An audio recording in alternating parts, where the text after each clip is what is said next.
Hello. Here I am with a look at the previews catalog from February 2025 from Diamond Distribution. Very well could be the final previews catalog. Who knows? But for now, we're going to look at this thing like nothing is going wrong.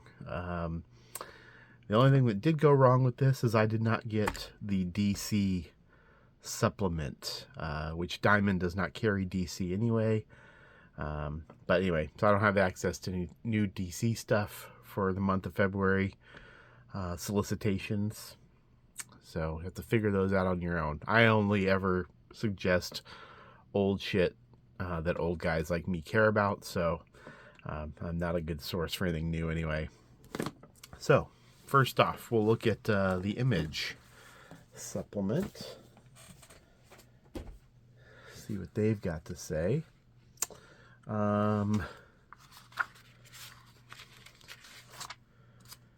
Savage Dragon number 278. Savage Dragon number 279. 2 issues in 1 month.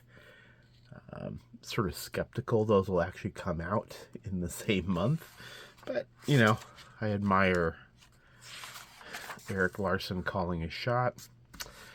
Thought I'd mention this for those interested. The Moon is Following Us, Volume 1. This is stories by Daniel Warren Johnson. Art is by Riley Rossmo. There's a lot of Daniel Warren Johnson super fans out there. So I thought I'd mention it. I don't know anything about it. Yeah, I don't have anything else to offer. I just saw his name, so I figured I would say something. Precious Metal trade paperback. Story by Darcy Van Polgeest, if I'm saying that correctly. Art and cover by Ian Bertram. Ian Bertram's the reason anyone cares about this at all. This is a sequel. No, it's a prequel to Little Bird, which came out, I don't know, I feel like a few years ago at this point. This was 6 issues. I don't know if that's the complete series or if it is a continuing series. For some reason, I thought this was a complete 6-issue series. I read the first couple issues of this. Thought it was fine, just like I thought Little Bird was fine. But Ian Bertram's art is fantastic, no doubt about it. One other thing I thought would be worth mentioning here. Saga, Volume 12. That little tiny comic hardly anyone's ever heard of that somehow hangs in there. I'm not keeping up with Saga. I couldn't tell you if it's good or not nowadays, but that was worth mentioning when they show up, since it certainly did have a legion of fans at one time. I'm not sure if it's quite as popular as it used to be. From IDW, a couple things of interest here. The Teenage Mutant Ninja Turtles Adventures Compendium, Volume 1. By various writers and artists. Dean Clarane, Ryan Brown. Art by Michael Dooney, Dave Garcia, Ken Michironi, Jim Lawson, and more. This collects the first 17 issues of the Archie Turtles series. And then it says plus hard to find short stories, and lists a few. So I'm not sure where those short stories came from. Maybe they were in the various specials that came out. Now this is a brick of a book, 784 pages, and it is $100 hardcover. I have great affection for these comics. I read a bunch of these when I was a kid, but that's not really why I'm mentioning it here. These have only been reprinted one time in a set of trade paperbacks that were 4 issues a pop, or 4 issues to a book, $20 a pop. Not a real cost-effective way to collect the series, though cheaper than buying the back issues. This leads me to believe they're going to complete the run, and it would take, I don't know, 4 of these giant hardcovers, maybe 5 if they included spin-offs and whatnot. So that's, several $100s you're looking at. This early material isn't very good. They are clearly, comics for young kids. Later on, the series gets pretty interesting when it's clear that nobody's really paying attention anymore, and it sort of gains its own lore. But yeah, $100, that's a lot, but I thought I'd point it out for any Turtles diehards out there. The Archie series does have its own charms. Also from IDW, in a completely different vein, from their Top Shelf imprint, Love Languages. This is a new graphic novel from James Albin. He, I think, has 3 previous books. I really like his work a lot. I was very excited to see this was coming. I had no idea. Yeah, I don't know. What always is memorable about his work is the coloring, but I just have enjoyed his books. They've all kind of been each one different from the other. So yeah, very excited to see what he has this time. And then the most exciting for me, The Well by John Allen. A giant book, 720 pages, a big fat paperback. Anyone who has looked at the first issue of my zine Canon, I interviewed John Allen. His little universe of characters, kind of under the name Ohio is for Sale. I believe that's the name of his website. You can find it, his work. And he serializes this stuff on Instagram, though I don't read it there. I wait for the collections. I think he's a fantastic cartoonist, super talented. I haven't read this book yet, but I'm really looking forward to it. It's very exciting. He's a guy who doesn't have nearly the attention I think he deserves. So I'm excited he's getting a book from Top Shelf, and I hope that it gets some shine. From Marvel. Anyone who's watched these videos knows I really only look at the collections. I don't look at any of the new stuff. And that is true this month as well. So, I was actually just talking to a friend of mine a couple days ago about this. Fantastic Four, Solve Everything. This is basically an all-new streamlined version of the storyline personally curated by Jonathan Hickman. So it's the Jonathan Hickman Fantastic Four, and apparently he's done some sort of director's cut to it. Yeah, I'm not sure how this stuff holds up, or if it was even great to begin with. I read all this stuff. I think I checked it out from a library and blew through the whole series. I remember in the early going thinking, oh, this is pretty good. It's fun. And by the end, it was just sort of a real slog to get through. So your mileage may vary. I know people love Hickman, and thought I would point it out. The Nam 1966 to 1969 Omnibus. $125, but it gets you 1,120 pages, which is ridiculous. Gets you 1 through 45, and a couple of stories from Savage Tales. I think the Nam ran 75 issues, so if they were to actually put out a volume 2, that would be the whole series in one go. It's hard to imagine they would put out the second volume, because the real prime stuff is in the very beginning, where you have that wonderful Michael Golden art. But plenty of other good people worked on this series. Wayne Van Sant, John Severin, Sam Glanzman, Pepe Marino. I mean, that's a real heavy hitters row there. I don't know that I would buy this, frankly. I have the Michael Golden stuff in collections, and I kind of feel like that's all I need. But I'll admit, I'm curious to see what the rest of it's like. I honestly don't know. This is all written by Doug Murray, who did a pretty damn good job to start off with the series. Eventually, there were certain commercial concerns that led to, superhero appearances. At one point, they had the Punisher in there. Um, just commerce intruding. But yeah, curious. I don't know that I need 45 issues worth of the NAM, but thought I'd mention it. Interesting series. The last thing, this is a series of which I have zero familiarity, other than knowing it exists. Annihilation Modern Era Epic Collection. So this is volume 1 in the Annihilation Modern Day Epic Collections. Now, I have no idea where this fits in with all the Annihilation stuff. The only reason I'm even mentioning it at all is because one of the main writers in this stuff was Keith Giffen.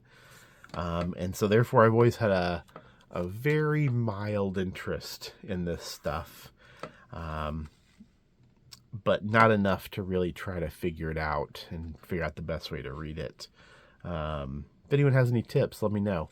I thought a lot of the stuff had been really out of print, and so therefore just sort of cost prohibitive and not really worth my time. But I don't know. I have my doubts that it's that great, but I do love Giffen, and I'm always interested in whatever he's up to. All right, getting into the main catalog here.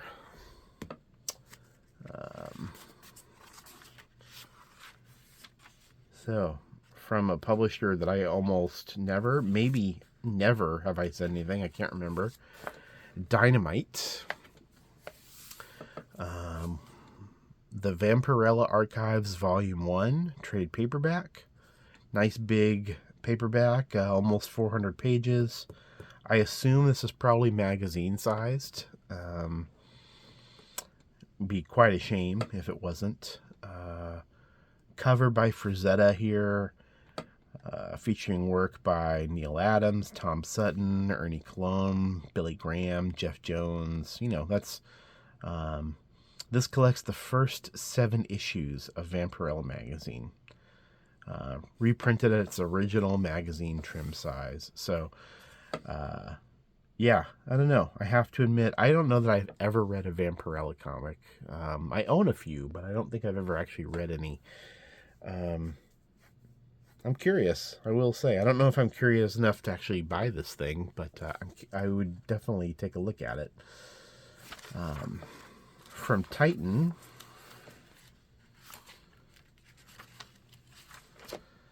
just thought I would call attention to this. Tank Girl, Color Classics, written by Alan Martin, art by Jamie Hewlett, who made comics once upon a time. And this is 3 books, all in color, of the classic Tank Girl material. I have to admit, I'm not really a big fan of this stuff. I like the style a lot. It just, not really my thing. But I definitely recognize the charm of it, and like a lot of stuff that is like it. So, worth mentioning. Nice color versions. Affordable trade paperbacks. So, looks like they're $20 a pop. So that's not too bad if you're interested in sampling something. From Dark Horse, Dimwood hardcover, the new Richard Corbin, from their Richard Corbin library. Yeah, don't really have anything else to say about it. I'm interested just because it's Corbin. Thought I'd also mention this Madman Omnibus Volume 1. This is basically just a fat paperback, 680 pages, $50. Includes a whole bunch of the early Madman stuff. Yeah, and I've probably read all this. At a certain point, I just kind of quit caring about Madman, and so I dropped off. But in the early going, I was reading all of these, from Tundra, and then from when he moved from Tundra to Dark Horse, I was picking these up. So I remember them being kind of fun, but they didn't really grab me that much. From Antarctic Press, Ninja High School, number 200. Not mentioning it because I think it's any good. I'm just mentioning it because it made it to 200 issues. This thing's been running for, it doesn't say how long. But I mean, I think Ninja High School first appeared in the late 80s. So, anyway, pretty amazing. Art is by Ben Dunn, who was the original artist. So that's pretty crazy. So yeah, don't know. Maybe there's somebody out there reading Ninja High School. There must be, if they've printed this many issues. Fascinating to me. It's like a sliver of comics that nobody talks about. Let's see. Up next from Berserker, a company I'm not familiar with. Under the Floorboards, number 1. Don't really know what this is. Well, it's a bumper-sized debut issue. It's a horror and science fiction anthology comic. Anyway, one of the people working on this is Simon Bisley, who also does the cover. That's why I'm mentioning it. Bisley doesn't pop up too often. Don't know that I've cared about Bisley very much in the last 30 years, but I sure liked him a lot when I was, 14 years old. So I assume I'm not alone in that. From Celadon Books, an outfit I'm not familiar with at all.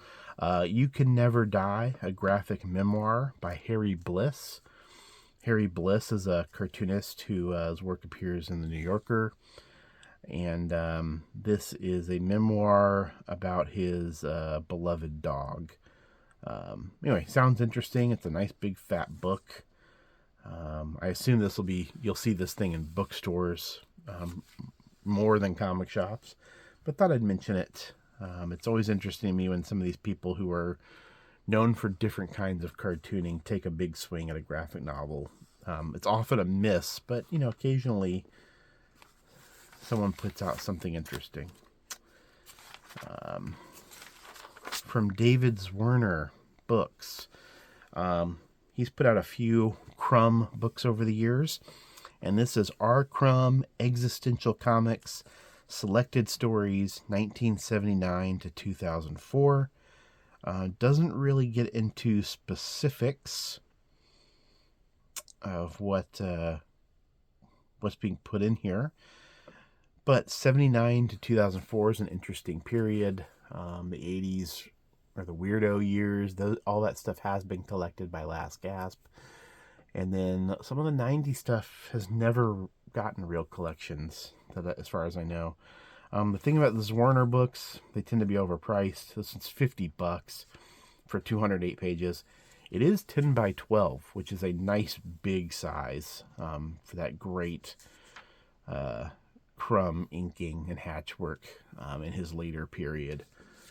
So, and David Zwirner, they do make nice books, I should say. From Epicenter, the Inspector Coke Trilogy Masterwork Edition by Dino Battaglia. I don't know. I've never heard of this title. I've never heard of Dino Battaglia. For the first time ever in English, a work by a renowned, influential Italian artist, Dino Battaglia. So this is basically a 3-book slipcase, printed at 9 by 12, big size, hardcover. Only 180 pages total, $65, which is pretty hefty. But mostly I was curious if anybody out there knows about this work, if it's good or not. Just thought I'd mention it. Epicenter has published some interesting things over the years. From our friends at Fantagraphics, Lost Marvels #1, Tower of Shadows. Fanta is not just publishing Disney and Atlas anymore. They're now dipping into the Marvel back catalog. And this is one of the lost, never collected Marvels, Tower of Shadows, the first of a new series of Lost Marvels. You know, I'm trying to remember what the format of this stuff was, if it was just a comic. I think it was. But this is published at a nice big size, 8.8 by 11.3, big hardcover. What I remember about Tower of Shadows is that there's a Steranko story, and here he is listed. Neil Adams, Steranko, Barry Windsor Smith, John Buscema, Gene Colan, Wally Wood, John Romita, Johnny Craig. I mean, lots of Bernie Wrightson, some pretty heavy hitters. Probably not the peak of their work of any of those people, but if any of those names are a big deal to you, worth checking out. A new EC book from them, The Spawn of Venus and Other Stories by Wallace Wood and Al Feldstein. It's a collection of Wallace Wood's finest science fiction stories, which is saying a lot. These are wonderful books. A new book, Precious Rubbish by Kayla E. I have not had a chance to read it yet, but I have taken a look at the book. It looks pretty amazing. It's a graphic novel debut. Very much looking forward to checking it out. This is very exciting. The Cabby Definitive Edition by Marti. Introduction by Art Spiegelman. Fantagraphics published The Cabby Volume 1 years ago, and the follow-up never happened. So now this is everything in one book. It's done in this sort of Dick Tracy, well, not sort of, it's done in definitely a Chester Gould, Dick Tracy style. Really great stuff.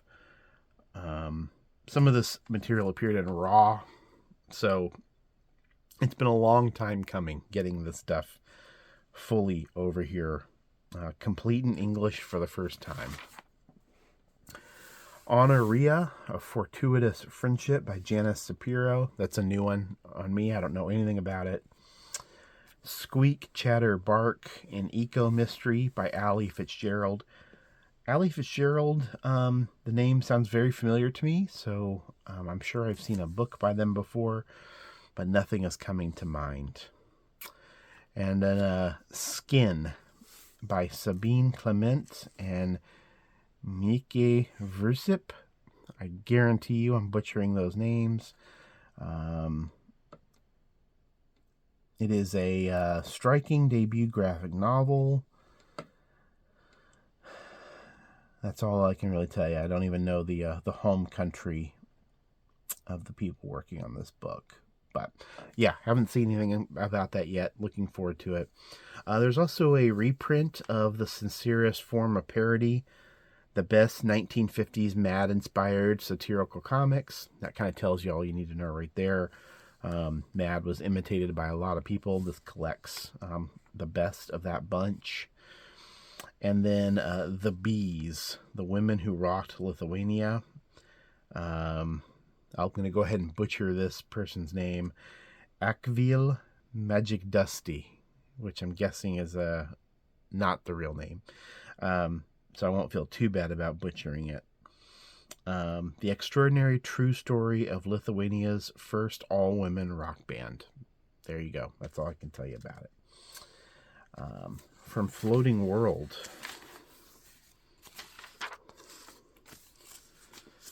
Vendetta, Holy Vindicator number 6. They've published a collection of Vendetta and I think another issue that he made recently. It's all by Steve McCardle. This is a 1980s, maybe even into the early 90s. I can't remember when the original stuff appeared. Outlaw kind of stuff. Your mileage may vary. But I do think it's cool that they found this guy and they've put out more work by him. That's pretty amazing. Let's see. From Graphics. The Cartoonist Club graphic novel. Written by Scott McCloud and Raina Telgemeier. Art by Raina Telgemeier. This is a hell of a collaboration that I had no idea was coming. Yeah, pretty crazy. I wonder what prompted them to join forces. Two very successful cartoonists, but from two completely different backgrounds. Certainly, Raina Telgemeier doesn't need to team up with anybody. She's a phenomenon unto herself. But yeah, I'm curious to see what this is like. Should be interesting. Interesting in a whole other way. Heavy Metal Magazine. It's back. Heavy Metal Magazine #1. Big. It's 200 pages, so it's loaded up with stuff. What's in here? Inky Bilal with his acclaimed Bug series. Burton and Sib by Antonio Segura and Jose Ortiz, as well as Vincent Segrel's The Mercenary. Guido Crepax's Valentina, but done by somebody else, Sergio Gerarsi. Alan Moore's daughter, Leah Moore, and her husband, John Reppion, will pen Tarna's ongoing adventures. And that's about it. Return of Classic Strips The Bus by Paul Kirchner, and June 2050 by John Workman. So, looks like visionary creators David Quinn and Tim Vigil deliver Transcendestiny. So I don't know how much of this material is old and how much is new, but I'm definitely going to take a swing on this just to see what it's like. There's a whole bunch of different covers by people. There you go. Not sure who's really running this. Heavy Metal's been a shit show for a while. It's changed hands a couple times. It is one of those brands that always is going to get some interest from people. So, anyway, I'm rooting for them. Hopefully it's good. Hopefully it's not just a rehash. Though, that would be my guess. Alright, from Living the Line. The Pit by Eric Creek. Yeah, he's put out a book from them a couple of years ago called The Exile, and then he had a book from Fantagraphics called In the Pines in 2017. Really heavy ink, stark ink style, almost looks like woodcuts. Really nice visuals to his work. I did not read The Exile, though I would like to. So yeah, just thought I'd point that out. Don't have a lot to say about it, unfortunately. This one I can recommend a little more heartily. The Collected Topi War Stories by Sergio Topi. I don't know how far along they are, how many of these books have come out, but it looks like over 15 editions are what it's going to end up at. So, I think they're in double figures already, so maybe they're getting there. Anyway, Topi, really incredible looking work. Can't say that I recommend this more than any of the others, though it is $25, so it's on the less expensive end if you wanted to give a sample of one of his books. From MBM, John Muir, To the Heart of Solitude. This is by someone named Lomig, who I don't know. I'm assuming is a European cartoonist. And it's basically is it a biography? I think it's a biography, or at least a look at a point in the life of John Muir. Yeah, it's John Muir when he's 29 years old. The American naturalist. Anyway, the reason I'm really mentioning it is I thought this cover, I could only see a little bit of it, but I thought the cover looked pretty great. So yeah, sort of thing I'm very curious to see in person. From New York Review Comics, Misery of Love by Yvonne Alagabe. Probably mispronouncing that. My apologies. They put out a previous book by him, Yellow Negroes and Other Imaginary Creatures. Yeah, he I believe he's a French African.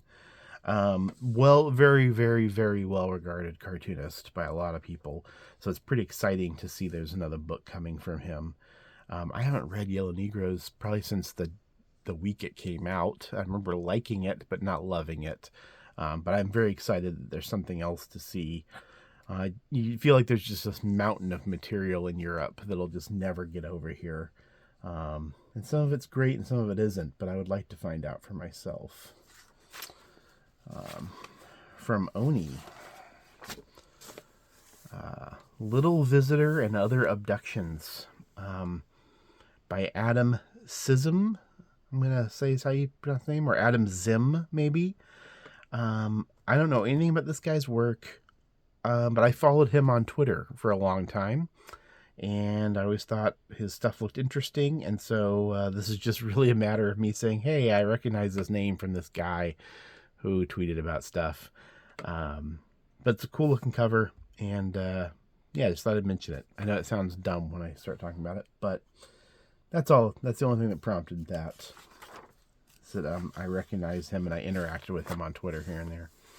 From Paper Cuts, The Smurfs Tales, Volume 12, Smurfs and the Dragon of the Lake. This is the kind of thing where you don't know how many of these Smurf comics are actually done by Peyo or during Peyo's lifetime, so it's very dubious. But I thought I would mention this does include a Johann and Peewit story, The Viking's Oath. Johann and Peewit were characters that Peyo had created, and the Smurfs first appeared in a Johann and Peewit story. So those are almost certainly from the days when Peyo was doing a lot of the stuff himself, pre the Smurfs becoming a giant smash. So yeah, but they're not really popular enough in the States to get their own collections, unfortunately. From Rebellion.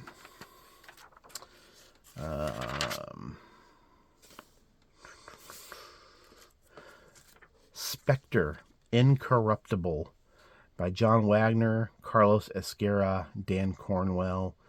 I try to always point out standalone or complete stuff that Rebellion puts out.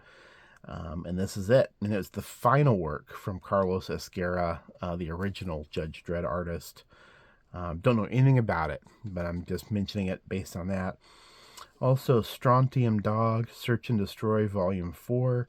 These are written by John Wagner and Alan Grant, art by Carlos Esquerra and Robin Smith. Yeah, this is a bunch of material they've put out of this stuff now. Well over 700 pages of Strontium Dog. It's really beautiful stuff. I haven't read very much of it, but it looks great. And unfortunately, a lot of this Rebellion stuff has gotten collected, and it's just impossible to keep up with all of it financially. I mean, even if you had the time to read it, there's just so much coming out. Thought I'd also mention this, Fully Loaded #2. I mentioned the first issue. I can't remember if that was last month or the month before, but thought I would bring attention to it. Another great looking cover by Jimmy Broxton, a guy that I'm still not familiar with. Looking forward to reading the first issue, see if it's any good. Here's a pretty major event for those that care about this sort of thing. Crumb, A Cartoonist's Life, written by Dan Nadell. Dan Nadell was the publisher of Picture Box.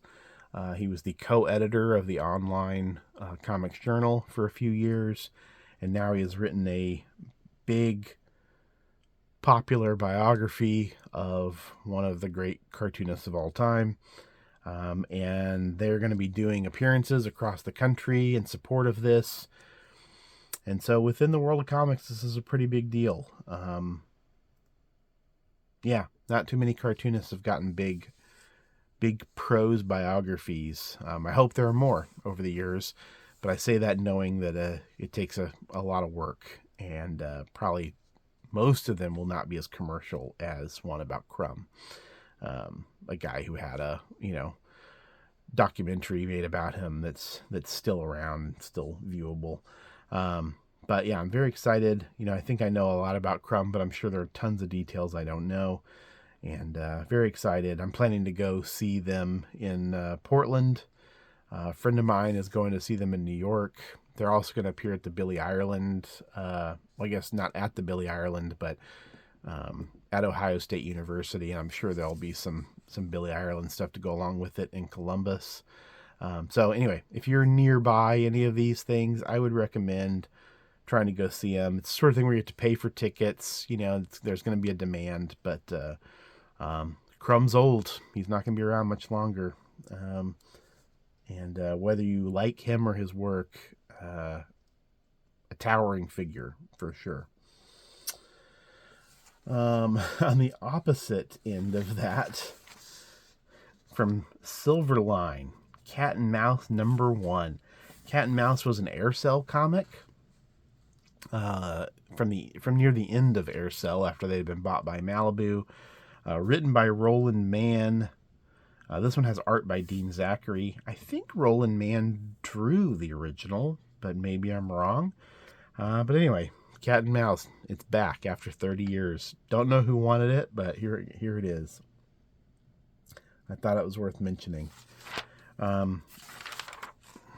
Just mentioned Crumb, so I'll mention this.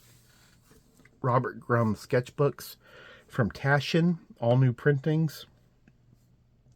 Taschen has a big sale going on right now, so I would highly recommend checking them out for these books. These are gorgeous books. Yeah, just great, classy hardcovers. And yeah, some of his best work. And these go from 1964 to 2011. So that's a hell of a stretch. People who have watched my channel may know that I have given a lot of thought to the Comics Journal's Top 100 Comics of the 20th Century. I did a special issue of Canon devoted to it, and I've done some videos here. These sketchbooks appear on that list in the top 20, I think. Gary Groth put them in #1 on his list, and a sort of controversial choice. But they're pretty amazing. Pretty amazing stuff. If you've seen the Acme Novelty date books from Chris Ware, which are, I think, excellent, these are better. All right, from Tomorrow's back issue number 160, Summer Fun issue. Can't say this looks very interesting to me, but I think I'm just gonna mention Back Issue Magazine every time it appears. And Tomorrow's, they are not doing well thanks to all of this Diamond mess, and I believe actually you can't even get this through Diamond now. I think they have gone exclusive with Lunar, which is probably a good move on their part. But I like Tomorrow's. It's a fanish approach to comics history, but it's very valuable, and they've put out a lot of interesting books. Comic Book Creator number 39. This one's focusing on Thomas Yates, one of the original Kubrick school guys. I'm sorry, not Kubrick. Kubert School, one of the Joe Kubert School guys who worked a lot during the 80s. Anyway, I love Comic Book Creator magazine. Here's a book that they published that nobody else would have. Marshall Rogers, Brightest Days and Darkest Nights. Marshall Rogers made quite a bit of work, but he'll pretty much always be remembered for a very short run on Detective Comics, with Steve Englehart writing and his art. But yeah, pretty interesting guy, and he died young. But that's about all I really know about him. I would love to know more. Maybe I'll get to read this book and find out some more. And then as far as manga goes, there was only one thing that I saw. Hopefully I'm right about that. From Last Gasp, Ultra Heaven, Volume 2 by Kiichi Koike. I have not read the first book, but it was amazing looking, and I did hear some people who really liked it. So thought I'd point out volume 2. There's tons and tons and tons of manga, but you know, the kind of weird stuff for adults is always the sort of thing I'm going to gravitate towards. All right, that's it for this month. I sincerely hope it isn't the last time I do this one. I'll keep saying that until it isn't something I'm thinking about. Previews, February 2025. If you think I missed something or you don't like what I had to say, yell at me in the comments. Thanks.